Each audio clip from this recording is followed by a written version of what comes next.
Good morning. Happy Tuesday. What's today, the 15th? So we're getting so much closer to Christmas. I'm so excited. I love Christmas Eve. I love Christmas Day. And this year is going to be no different. Got a few decorations up in the house, more lights. I like to build up to it slowly, and our tree will be coming up this weekend. We cut a tree down from our property every year. We have planted lots of trees as well, and we're so fortunate where we live. The many trees just seed themselves from others. And we never pick the perfect tree. It's always the perfect for us Charlie Brown tree. They're not always little, but they're always a Charlie Brown kind of tree. So, how are you doing today as we approach the Christmas season? Very different from other years for sure. I want to come on today because I don't believe in circumstances or coincidences. I don't believe in circumstances. I don't believe in coincidences. English was not my first language. Just going to make that disclaimer. But everything happens for a reason, and I am just so grateful that I am led to read and see and hear the things that I am meant to, which I can then pass along to continue inspiring other people and helping other people grow, because that's what I really, really love doing. And as well, it's always growth for myself.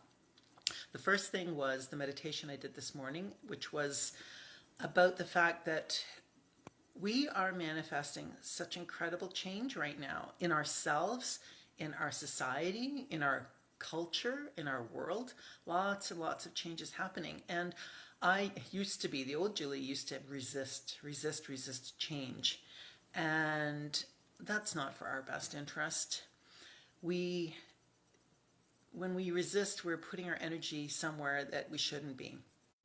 And instead, if you accept that these changes have the potential to be something beautiful, and we don't know what that is yet, but we need to observe how things progress, and we need to just accept that these changes have the potential to be something amazing, and we need to get into this movement of change with joy and appreciation and gratitude, because they're all good things.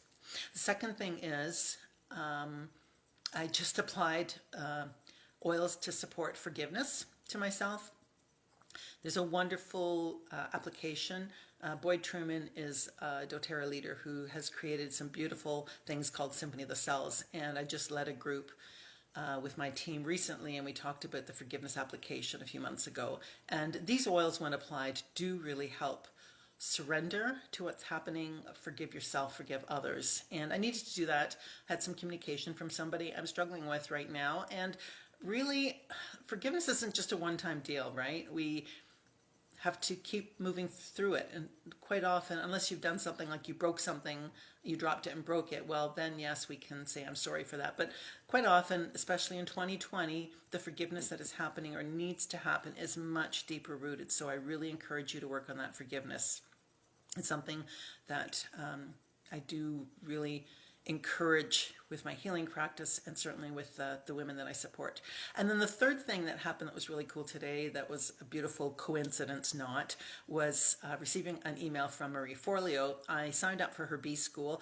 One of the things that I do for self-improvement and self-care together is take lots of courses and learn how to hone my skills at different things. And honing my business skills is certainly very important to help make me more effective at reaching more people and sharing what I want to be sharing with them. And Marie's topic was how we don't need to, morning Adele, we really shouldn't focus on things that we are not good at, or doing things, living our lives in a way that is not honoring what we really want to be doing, our dreams. I'm sure everyone watching, especially if you're a woman, guys, it's okay to check in on this, but women especially, we sometimes find ourselves living our lives, going through, and we get into a routine, and then all of a sudden, how did I end up here? And it all happened with little steps. And the suggestion is that with little steps, you can get back out of that, or move forward from it, or move in a different direction. And that's always a possibility. I've certainly been there many times, and it was, the first thing is to make to be aware that you are somewhere you don't want to be, or that you are acting in a way that's not authentic to you. And certainly my training with Eddie Villa has been really helpful to help me recognize those things and to know what I need to do to move past it. Marie has a wonderful video. I'm going to share it below this one. But she did have 3 things for us to think about. And as I read these before coming on live here, I thought, oh my goodness, does this ever apply to everything that's going on this year? Absolutely everything. I've always said we have choices. We always have choices. We have choices on how to react to things. We have choices on how we're going to, so reaction can be how we're going to act, or what we're going to think, or how we're going to feel. Those are all very conscious choices that we make every day. So we cannot blame anybody else for those choices. We are making those choices. We are creating our own despair. We are creating our own abundance and joy and glee and bliss. We're such powerful beings. But I digress. The 3 things that Marie encouraged us to explore was, number 1, what's one thing you're doing right now, not because it's true to you, but because you feel it's expected of you.